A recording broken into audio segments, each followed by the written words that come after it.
If you were to ask somebody what their favourite adaptation of Batman is, they'd probably say Christian Bale. Or if they're a little bit older, maybe Michael Keaton. But for me, my personal favourite version of Batman is Kevin Conroy.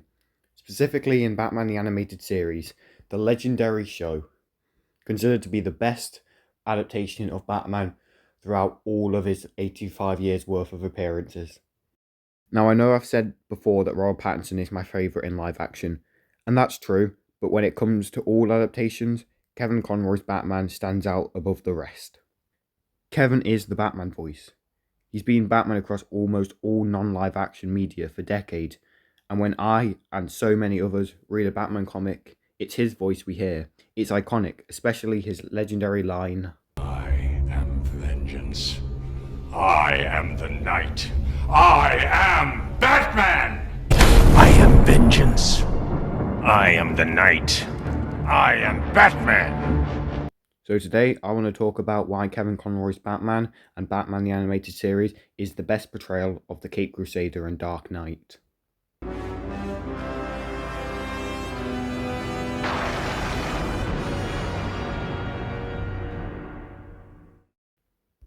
So Batman the Animated Series, in my opinion and many others, one of, if not the best Batman media out there. There's just something special about this show that embraces the classic film noir aesthetic, blending in with its 1940s vibe, while incorporating modern storytelling and unique character development, with simplistic yet entertaining and unique animation style and compelling characters. The art design is kept simple, yes, but serves a greater purpose throughout the whole show, with its bold colours all coinciding with one another. Its iconic red night skies, what makes this one of the standout from all other cartoons from that time period. Now I think this show was the Batman show that came out after the New Adventures of Batman, which was pretty much a spin-off of the classic TV series shows, and I think this took a lot of inspiration from Tim Burton's Batman 1989.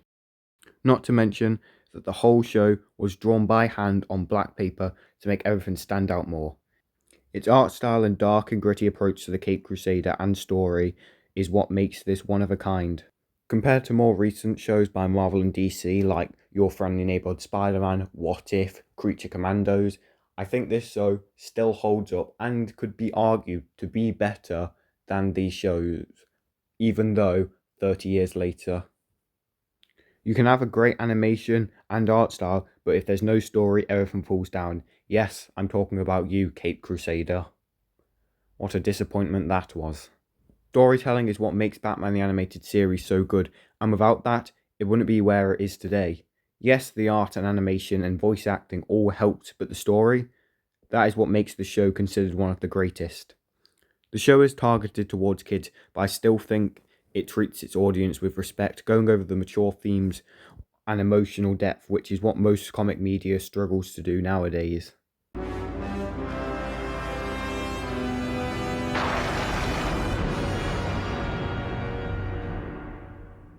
This comes as an obvious, but the show primarily follows Batman on his crusade of vengeance to make Gotham crime-free and to make sure nobody ever goes through the tragedy that he went through as a child. And one of the best portrayals of Batman from the animated series is in a short film called Batman Mask of the Phantasm, which follows a young Bruce Wayne starting his Batman career, but falls in love with a girl called Andrea, who helps him recover from his need to avenge his parents' death.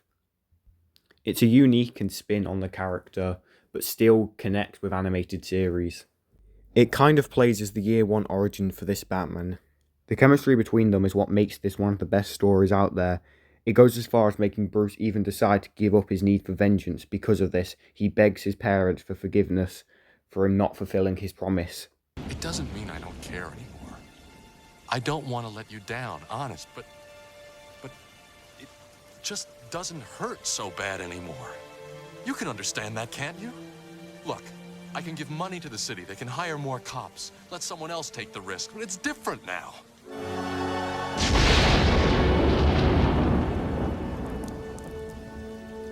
Please. I need it to be different now. I know I made a promise, but I didn't see this coming. I didn't count on being happy.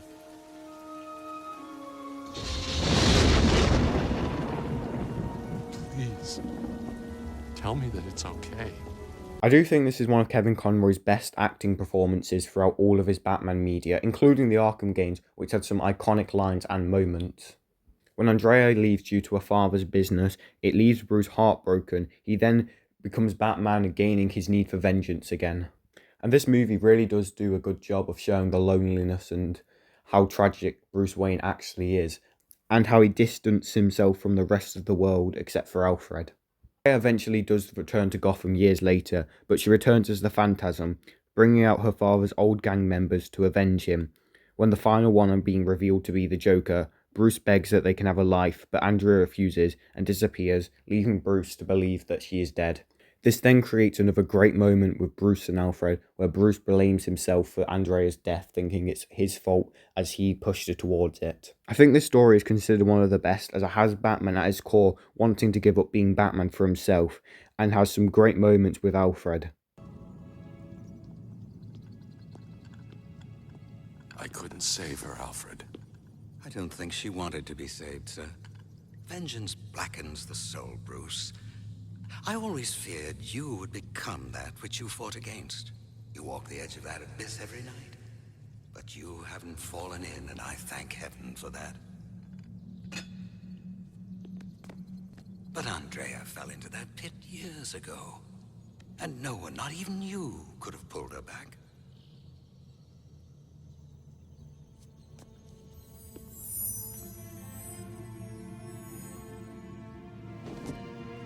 There's a lot more about this story, and I could make a full video on it. If you want to find out more, I definitely check it out. A thing that makes the show so good and the storytelling is the characters. This Batman is everything Batman should be. He's dark and vengeful when he must be, but also selfless and heroic, being there for not only the citizens, but also the villains too. He's sympathetic towards them. This is resembled in a scene between Batman and Harley Quinn, showing that he cares for all of his villains and that everybody deserves a second chance. Though Miss Vreeland dropped the kidnapping charges. With a little more hard work, you should be ready to re-enter society for good. Yay. There's one thing I gotta know. Why'd you stay with me all day, risking your butt for someone who's never given you anything but trouble? I know what it's like to try and rebuild a life. I had a bad day too, once. Nice guys like you shouldn't have bad days. It shows that Batman sees the villains of all having just one bad day like himself. This is what makes Batman the best. He's perfect balance between good and bad. In a scene where Batman smashes through a window, attacking a criminal in front of his kid, and not realizing until Robin leaves, ultimately causing Robin to quit, basically recreating the night of Bruce's watching his parents die in front of him, as he did for a kid, watching him have his father beaten by Batman. While there is more of Batman on screen, there are some really good moments between Bruce Wayne and Robin in Robin's Reckoning, where Bruce comforts a lonely and scared Dick Grayson after taking him in after his parents have just been killed in front of him. Hey, Dick. How you doing? Fine. Sorry I haven't been around. I forget how big and lonely this place can be. That's okay. As it turns out, I may have some free time starting tomorrow. How'd you like to catch the Gotham Knights season opener? Box seats. Great. I know it must be very difficult. If only I could have stopped him. I saw him coming out of the tent. I knew he didn't belong there. I know. You keep thinking, if only I'd done something differently. If only I could have warned them. But there isn't anything you could have done. There isn't anything either of us could have done. Your mom and dad? Does the hurt ever go away? I wish I could say yes. But it will get better in time. For you. That I promise.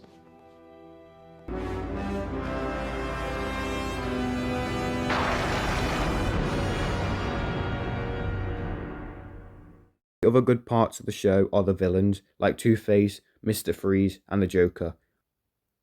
Mr. Freeze stands out the most to me.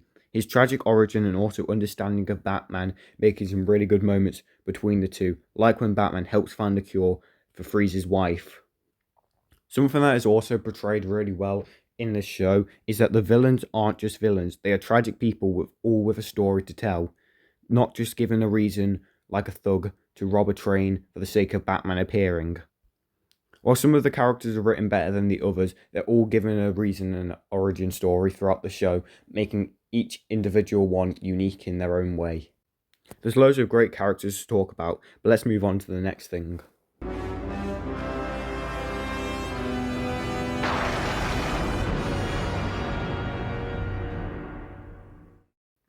Voice acting.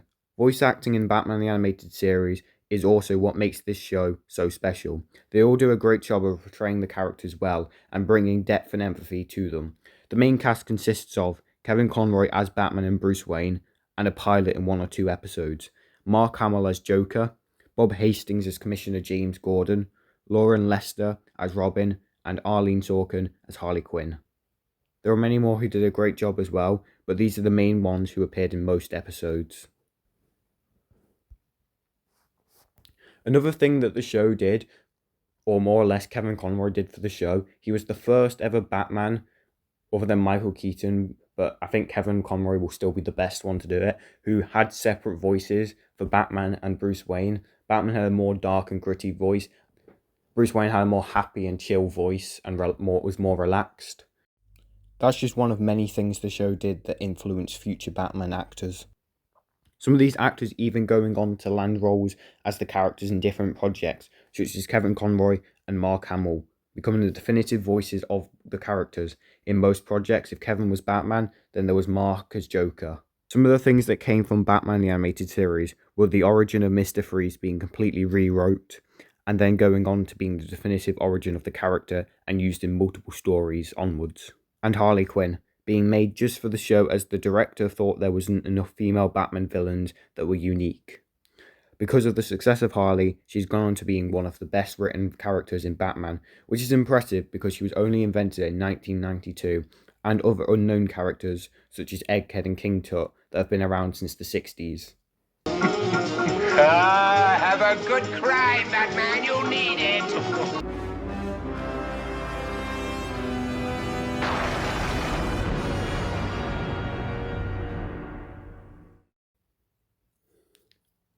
The theme and soundtrack used in this is the perfect score, used in the correct moment.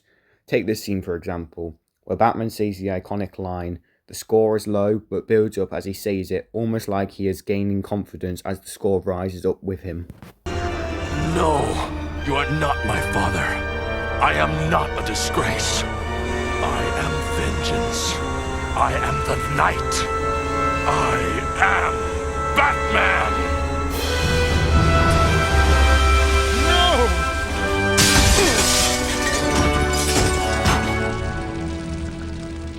The score used by Shirley Walker is really iconic, up there with Danny Elfman and Michael Giacchino's themes for other Batman projects. It's used in almost every episode and is used in the perfect moment and not just used in there for the sake of being there, as they didn't know what background music to use.